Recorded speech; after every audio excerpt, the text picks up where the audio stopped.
네, 드디어 특별 새벽 집회 마지막 날이 되었습니다. 지난 금요일부터 시작이 되었는데요. 좀 아쉽기도 합니다. 벌써 끝났나 그러는데 하여간 고생하셨습니다. 안 하던 일을 하다 보니까 너무 수고하셨어요. 옆 사람에게 인사하겠습니다. 너무 수고하셨습니다. 시작. 너무 수고하셨습니다. 수고했어요? 안 했어요? 수고했죠? 평소 때보다 안 하던 일을 하려니까 되게 힘들고, 그렇습니다. 이제 조금 적응이 되려니까 좀 그만두려고 하는데, 우리가 또 저녁에 또 기도하는 시간을 가져서 또 연결됐으면 참 좋을 것 같습니다. 자, 오늘은 십자가에서 담당하신 무지와 가난의 저주에 관한 부분을 함께 나누도록 하겠습니다. 1번, 십자가의 온전한 7가지 복음. 우리는 이번 특별 새벽 집회에서 예수님께서 십자가에 이루신 일들을 7가지 측면에서 돌아보고 있습니다. 예수님은 십자가상에서 첫째, 우리의 죄를 사하셨습니다. 둘째, 우리가 받을 상처를 대신 담당하심으로 내적인 마음의 상처를 치유하셨습니다. 셋째, 죄악이 습관이 되어 자리잡은 견고한 진마저 파쇄하셨습니다. 넷째, 생명 없는 우리에게 생수 같은 성령을 주심으로 목마름을 해결해 주셨습니다. 다섯째, 채찍에 대신 맞으심으로 육체의 질병마저 치유하셨고 귀신들의 억압에서부터 자유케 하셨습니다. 그런데 이런 일들은 성령님께서 우리 믿는 자들 안에서 들어오셔서 행하시는 사역과 동시에 진행되는 것입니다. 오늘은 이제 남은 6번째와 7번째 측면을 살펴보도록 하겠습니다. 여기를 보세요. 제가 계산을 잘못한 거예요.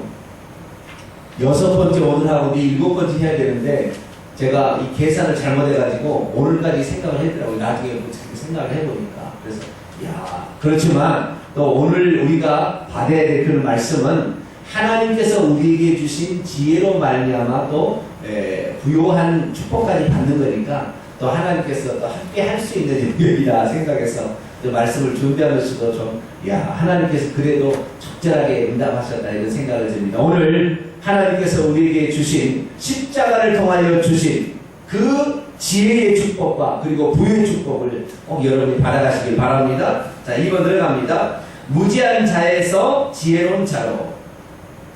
예수님께서 십자가에서 이루신 일들을 크게 보면 2가지입니다. 하나는 죄를 해결하시는 것이요, 또 하나는 죄로 말미암아 붙어다니는 저주를 해결하시는 것입니다. 신명기 28장에 보면 죄로 말미암은 저주의 항목들이 나타나 있는데 우리 주 예수께서는 거기에 기록된 수많은 저주들을 대신 담당하셨습니다. 오늘은 우리가 6번째 살펴볼 것은 먼저 예수께서 십자가상에서 우리들이 받아야 될 무지의 저주까지도 대신 담당하셨다는 사실입니다. 이사야 53장 7절이요. 그가 곤욕을 당하여 괴로울 때에도 그의 입을 열지 아니하였으며 마치 도시장으로 끌려가는 어린 양과 털 깎는 자 앞에서 잠잠한 양같이 그의 입을 열지 아니하였도다. 아멘. 예수님은 찬송받으실 하나님의 아들이셨음에도 불구하고 결코 자신을 변호하지 않으셨습니다. 결국 예수님께서는 하나님을 아버지라고 불렀다는 신성모독죄로 당국자들에 의해 처벌을 받게 됩니다. 주님은 하나님의 아들이셨습니다. 그리고 죽은 지 3일 만에 다시 살아남으로 새로운 살아있는 인격의 성전을 만드신 것도 맞습니다. 하지만 주님은 그것이 거짓말이라는 고소 때문에 억울하게 정죄받아야 했습니다. 하지만 주님은 그것이 억울하다고 하소연하지 않았습니다. 인간의 무지의 대가를 대신 지불하시기 위해 입을 열지 아니하셨던 것입니다. 그러므로 이제 우리에게 어리석음과 무지의 저주는 더 이상 없음을 믿으시기 바랍니다. 여기 보세요. 예수님께서 십자가상에서 수많은 저주를 담당하셨는데 우리가 과거에 볼 때는 예수님이 십자가상에서 우리의 죄를 위해서 죽었구나, 피 흘려 죽었구나 라는 사실로만 우리가 그동안에 알았었는데 사실 예수님께서 십자가상에서 이루신 것은 엄청난 일이 있더라는 거예요. 심지어 우리가 어리석게 살지 않도록 지혜롭게 살기 위해서 예수 그리스도께서 무지하신 분이 아니에요. 어떻게든 제가 살펴봤습니다만 예수님께서 우리를 대신에 채찍에 맞으실 때에 예수님께서 채찍에 맞으실 분입니까? 말씀 한마디면, 신호 한마디면 그 자리에서 거꾸로 떨어집니다. 예수님을 잡으려던 사람들이 내가 바로 그다 할 때 그 앞에서 툭 던져버렸어요. 그러니까 예수의 능력은 강력한데 우리의 저주를 대신 담당하기 위해서 십자가에서 약해지신 거거든요. 마찬가지로 예수 그리스도께서 모르는 사실이 있을까요? 예수님은 모르는 사실이 없는 거예요. 예수님은 다 아시는 거예요. 심지어 그의 마음을 다 꿰뚫어 보시고 어떤 마음으로 지키고 있는지도 다 아시는 예수님이신데, 대제사장이 시도하는 것과 백성들이 말하는 것에 잘못된 모든 것들을 지적할 수가 있었지만, 예수님께서는 그때 일부러 아무 말씀도 대답하지 아니하시고 도성으로 끌려가는 어린 양처럼 그의 입을 열지 아니하고 그의 고소를 받아서 그래 죽을 수 있으니까. 그래서 예수님께서는 다 알고 있었으나 그 사실을 얘기하지 않으셨어요. 너희들이 무슨 얘기를 한다, 너희들이 무슨 생각을 갖고 있다, 다 알고 있어도 얘기하지 아니하고 잠잠하게 된 것은, 우리가 이 땅에 살 때 우리가 무지한 삶으로 정말 아무것도 모르고 사는 것을 허락지 아니하시고 무지의 저주를 대신 감당하심으로 지혜롭게 살게 하기 위해서 그랬다는 거예요. 그래서 우리는요, 예수 그리스도를 믿는 순간 우리는 지혜로운 자가 됩니다. 할렐루야. 예수 그리스도를 믿는 순간 우리는 세상 사람이 알지 못하는 엄청난 지혜를 깨닫게 되는 것이고요, 세상 사람들보다 더 강력한 기억력과 집중력을 가지고 우리는 공부하기 때문에 세상 속에서도 그 지혜를 발휘하고 살아주게 돼요. 할렐루야. 그래서 예수 그리스도를 믿는 사람은요, 부모가 설령 좀 멍청하다 할지라도 그의 자식이 잘 될 수밖에 없어요. 왜? 기도하니까. 그리고 그 예수 그리스도의 십자가의 공로의 은혜가 그 속에 들어가니까. 그래서 저희 어머니께서 그냥 일자무식이었어요. 일자무식인 건지 아시죠? 난도 그 기억자가 모르는 것이 일자무식이라고. 저희 어머니는 초등학교도 안 나왔어요. 저희 아버지도 초등학교도 안 나왔어요. 그런데 제 어머니께 전도를 했더니 어머니가 그러는 거예요. 얘야, 시째야. 제가 시째야. 나는 글자 하나도 모른다. 근데 교회 가면은 찬송가를 해야 되고 무슨 성경책을 봐야 되는데 글자도 모르고 찬송가도 모르는데 어떻게 교회를 나가야 나중에 배워서 나가마 그러시더라고요. 아니 어머니, 교회를 나가시면요 자동적으로 알게 되니까 흔들리지 마시고 교회를 나가시라고. 그런데 진짜 자동적으로 알게 되더라고요. 할렐루야. 신기한. 여러분, 옛날 사람들은 학교 못 다닌 사람 많이 있습니다. 네? 지금 80세 이상 분들은요 교회 학교 안 다닌 사람 많아요. 그런데 교회 나가서 다 한글을 터득하는 거예요. 할렐루야. 교회 나가서 이렇게 보니까 십자가에 언제나 보고 하도 많이 들으니까 저거 십자가 다 한다고요. 할렐루야. 그 지혜가 오는 거예요. 그래서 참 예수 그리스도를 아는 사람들은요 지혜가 오는 것이고요, 그 지혜로 기도를 하니까 자식도 잘 되는 거예요. 할렐루야. 그래서 얻는 지혜들이 막 자식에 쏟아지니까 나는 비록 일자무식에도 자식들은 대학도 나오고 대학원도 나오고 박사도 되는 거예요. 할렐루야. 그래서 예수 그리스도를 믿는 게 이렇게 엄청난 축복입니다. 그런데 그 예수님이 무지만 감당하는 것이 아니라 예수님이 보내신 성령께서 어떤 일을 우리에게 행하셨는지 구체적으로 더 살펴봅니다. 자, 두 번째 부분 들어갑니다. 둘째, 그 후 우리 안에 들어오신 성령님은 죽어있던 인간의 지혜까지 되살려 놓으셨다는 사실입니다. 이사야 11장 2절이요.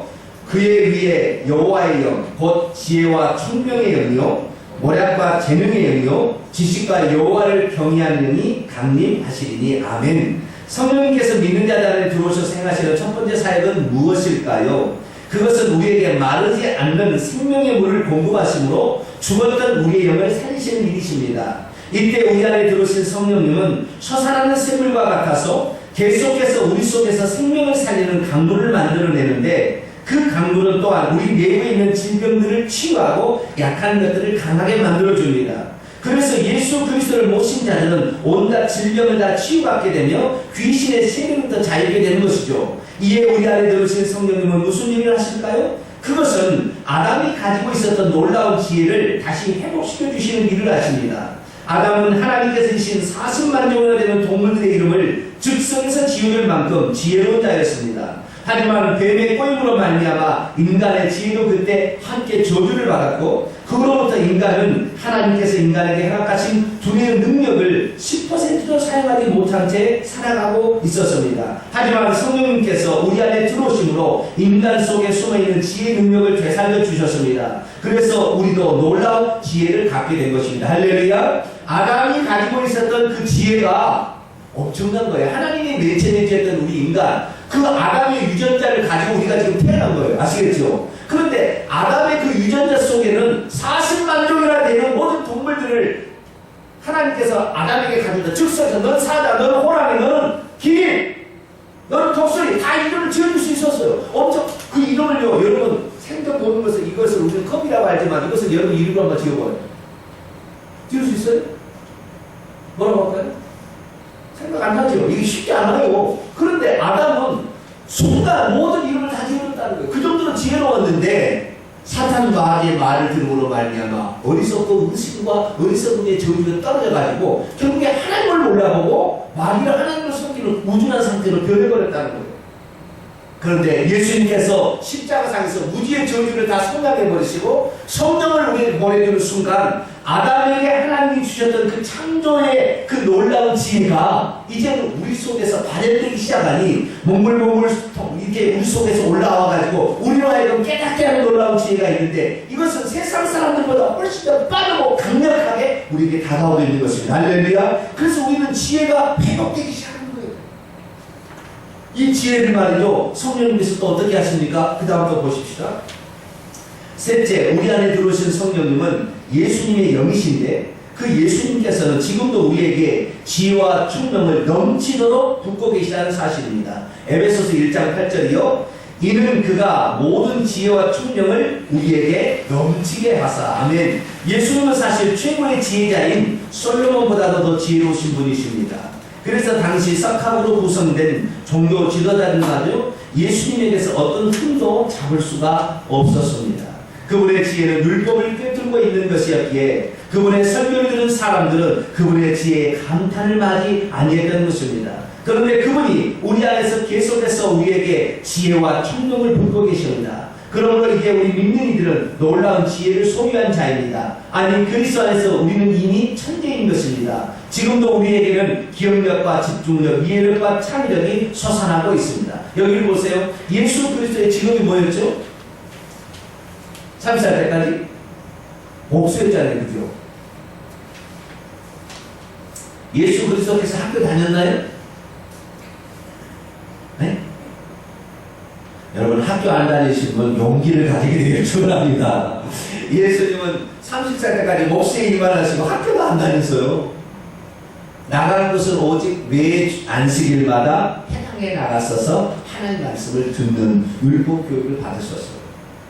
그렇다 해서 예수님이 그 30살까지 다니면서 모든 율법 말씀을 다 알아듣고 다 배웠냐? 그건 아니에요. 그러나 예수 그리스도께서 공생애를 시작하실 때 마귀에게 시험을 받을 때 성경책을 찾지 않고도 순명의 말씀을 인용해서 말씀을 하시면서 그 해석을 해주는데 그 얘기를 들은 모든 사람들이 저는 목수의 아들인데 어떻게 죽어서 아느냐? 저는 배우지 않았는데 어떻게 저것을 아느냐? 이렇게 얘기했는데 성령께서 지혜를 가져다 주시니까 금방금방 예전에 들었더니 다 생각이 나는 거예요. 할렐루야. 그래서 예수 그리스도께서는 목수의 아들이심에도 불구하고 그 놀라운 지혜로 활용해서 세상 사람들의 가장 석학들도 깨닫지 못하는 그런 일들을, 하늘의 비밀들을 설명할 수 있었고 비유를 통해서 설명해 주는데 비유가 어려운 게 아니었어요. 일상생활에 일하는 농사에 있는 일, 고기 잡는 일 이런 걸 통하여 비유를 통해 다 설명해 주심으로 그 하늘의 비밀들을 다 알려주십니다. 그 예수 그리스도께서 오늘 우리에게 들어오셔서 지혜와 총명을 넘치게 부어주고 있다고 성경에게 약속하고 있습니다. 우리는 날마다 지혜로운 자입니다. 할렐루야. 우리는 시간이 지날수록 더 똑똑해지는 자입니다. 할렐루야. 우리는 아무리 나이가 먹어도 절대 심에 안 걸립니다. 할렐루야. 주님께서 오늘도 지혜와 총명을 보여주시기 때문에 깨달음은 더 심화될 것입니다. 할렐루야. 나이가 들었다고 멍청해지는 것이 아니라 나이가 들을수록 하나님의 말씀을 들을 때 그렇구나, 이것이 진짜였구나 하는 생각이 더 들게 되고 그 믿음이 우리에게 있으니까 자식들을 위한 기도도 더 놀랍게 달라지게 되고 그 기도로 말미암아 우리 자식들도 더욱더 복을 받을 줄 믿습니다. 우리는 그리스도 안에서 천재인 것에 샀습니다. 너무나 많은 사람이 바보야 이렇게 우리에게 잘못 얘기하고 바보이를 착각하는데 우리는 진짜 그리스도 안에서 엄청난 천재들이에요. 이것을 딱 하나님께서 하나만 탁 터뜨려도 말이죠, 세상 사람이 이 생각지 못한 생각들을 끄집어낼 수가 있는 거예요.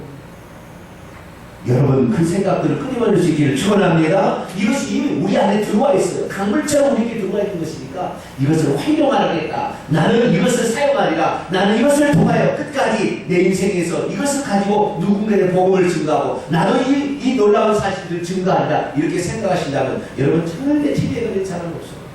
할렐루야. 우리 어르신들이 교회는 참 많은데요, 지혜 없습니다. 할렐루야. 오직 우리는 지혜로운 자로 살다가 하나님 앞에 갈 줄로 믿습니다. 그 다음 측면입니다. 이게 7번째 축복인데요, 지혜가 가져다주는 또 하나의 축복. 이제 우리가 마지막으로 살펴볼 것은 예수님께서 십자가에서 해결해 주신 7번째 축복입니다.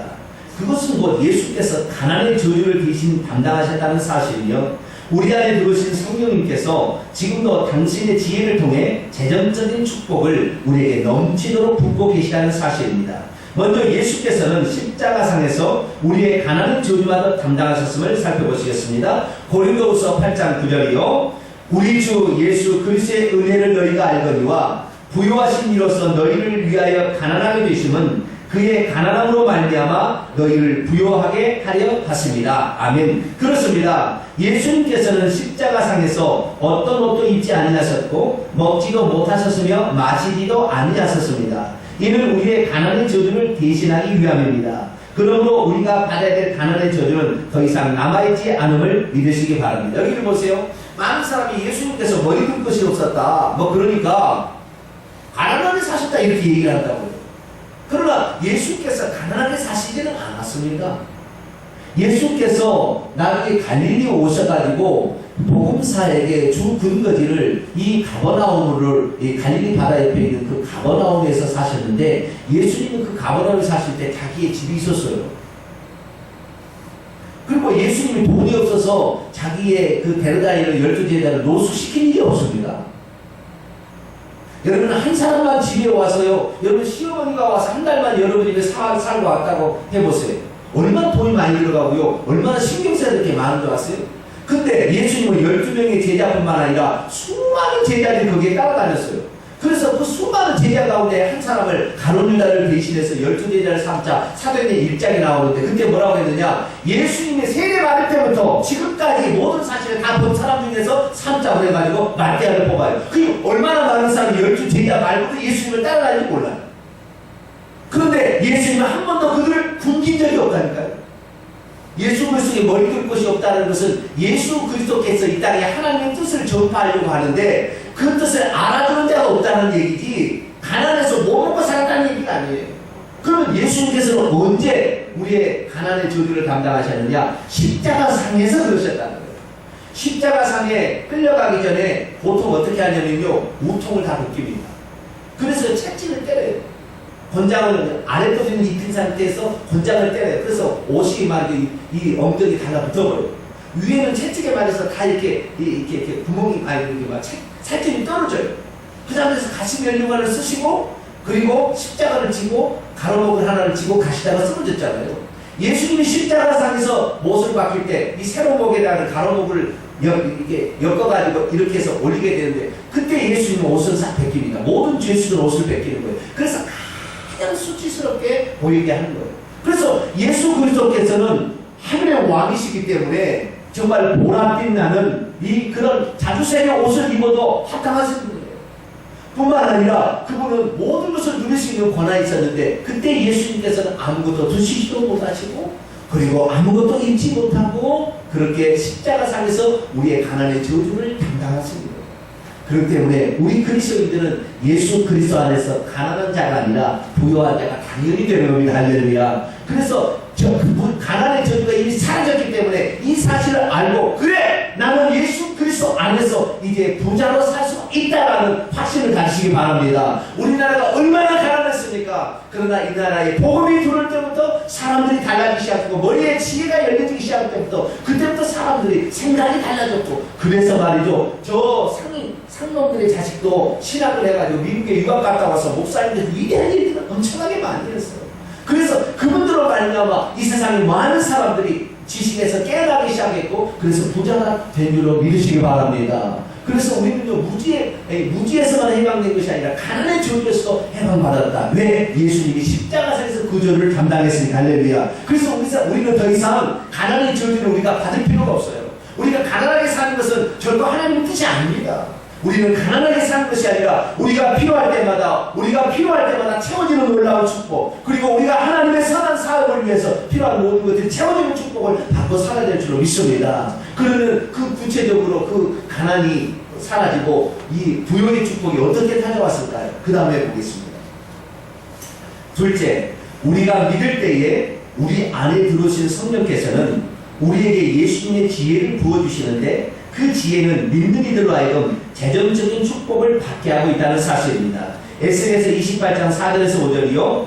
내 지혜와 총명으로 재물을 얻었으며 금과 은을 곳간에 저축하였으며 내 큰 지혜와 내 무역으로 재물을 더하고. 아멘. 잠언 8장 17절로 18절이요. 나 지혜를 사랑하는 자들이 나의 사랑을 입으며 나 지혜를 간절히 찾는 자가 나를 만날 것이니라. 부귀가 내게 있고 장구한 재물과 공도 그러하니라. 아멘.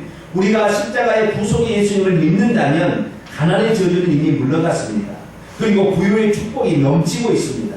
그래서 우리는 지금도 초자연적으로 부어주시는 물질의 축복을 여러 곳간에 저장할 수 있습니다. 이때 우리는 우리가 받은 물질의 축복을 잃어버리지 않도록 11조의 곳간을 만들어야 합니다. 그 일은 믿음의 조상 아브라함이 시작하였으며 그의 손자 야곱에까지 이어진 아름다운 미덕입니다. 뿐만 아니라 우리 그리스도인들은 엉망작제했던 요셉처럼 우리의 미래를 위해 새로운 곳간을 만들어서 자신의 수입의 5분의 1을 저장하는 습관을 들여야 합니다. 그러면 언젠가는 그것을 내다 팔 때가 옵니다. 그러면 그것으로 물질은 더 차고 넘치게 될 것입니다. 여기서 한 가지 알아야 될 것이 있다면 재물의 축복은 앞에 6가지 축복과는 약간 다른 측면이 있다는 것입니다.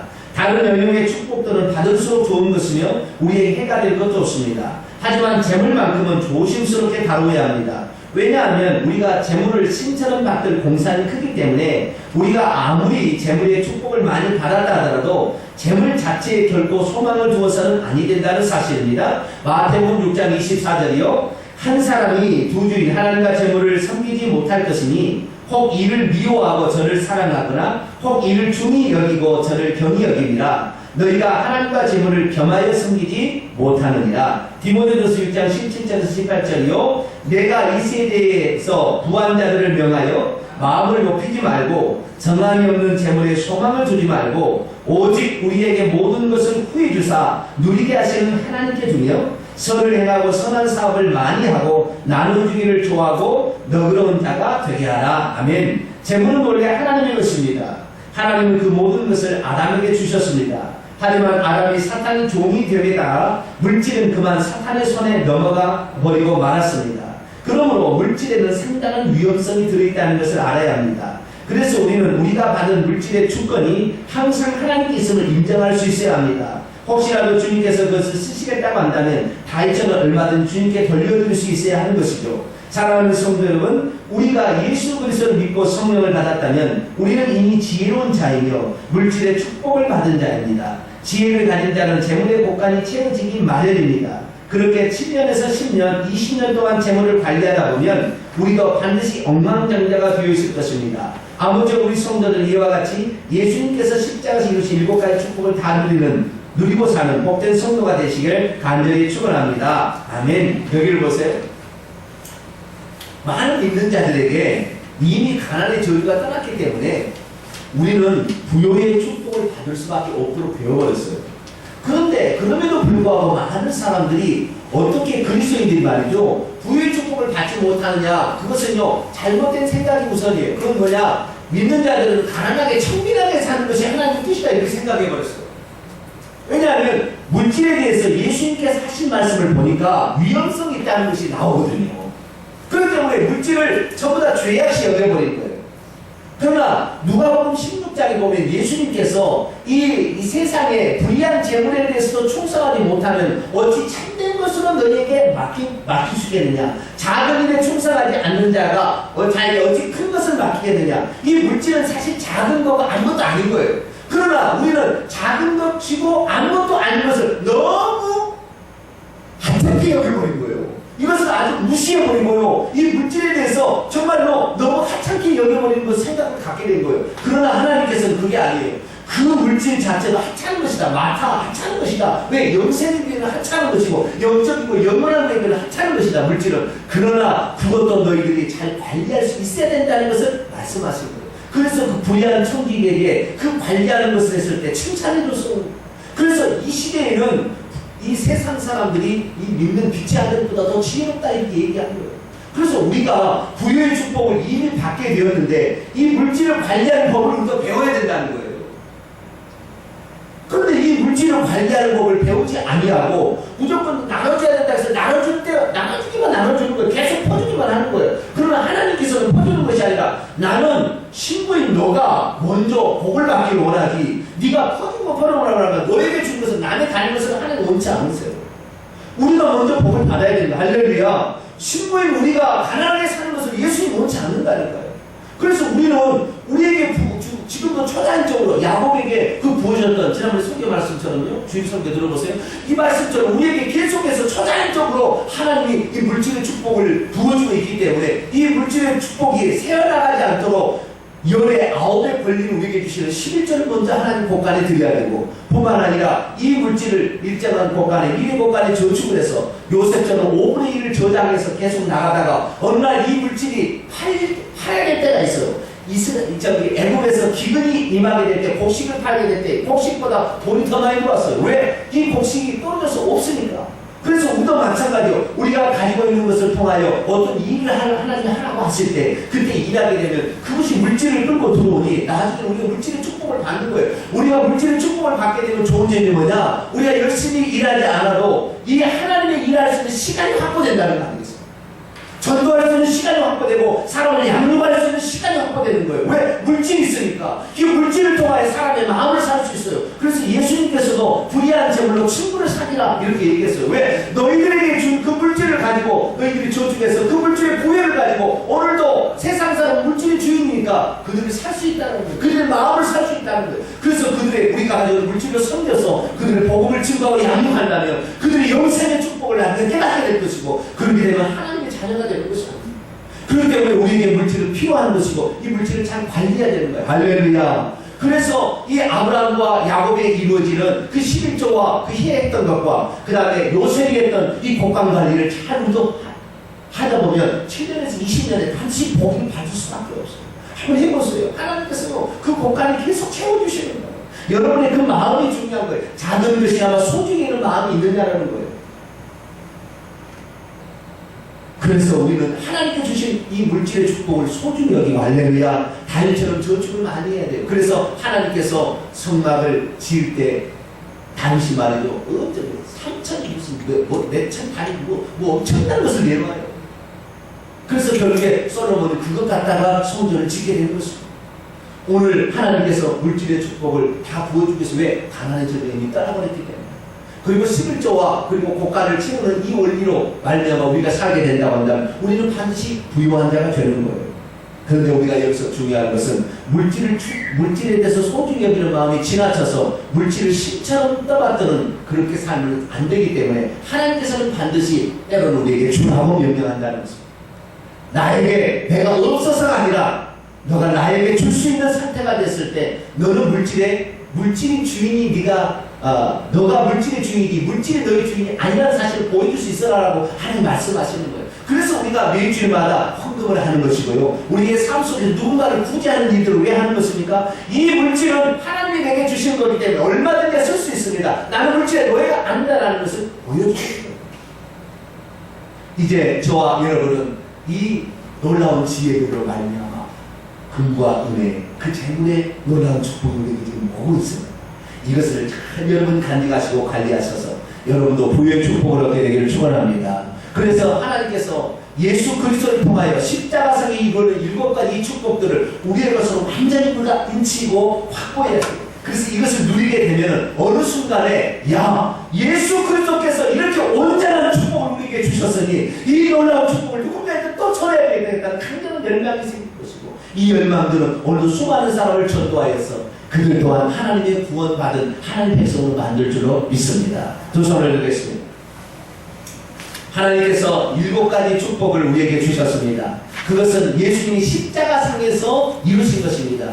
죄를 속하여 주셨고요. 마음의 상처를 제거해 주셨고요. 견고한 짐들을 끊어주셨습니다. 그리고 목마름의 저주에서 해방해서 생수와 같은 성령을 부어주셨고요. 우리 육체적 질병에서 우리를 자유케 해서 건강케 해주고 귀신들로부터 자유케 해주셨습니다. 뿐만 아니라 우리의 무지에서 해방되었고 가난에서 해방되어서 우리는 지혜로운 자가 되었고 그리고 오늘도 부요한 자가 되었습니다. 이것이 우리의 것이 되었으니 이제 이것들을 우리의 것으로 차지하며 살겠습니다. 날마다 이것이 우리의 것이 우리가 선포하며 살아서 우리 삶이 이것이 드러나게 살겠습니다. 성령 하나님 우리 속에 이 모든 것이 있다는 사실을 날마다 드러낼 수 있도록 우리에게 믿음을 도와주시고 날마다 이것이 우리에게 있다는 걸 선포함으로 우리의 것이 되어서 우리의 삶에 풍족한 삶이 되게 하여 주옵소서. 주여 한번 부르고 통성으로 2, 3분 동안 기도하겠습니다. 주님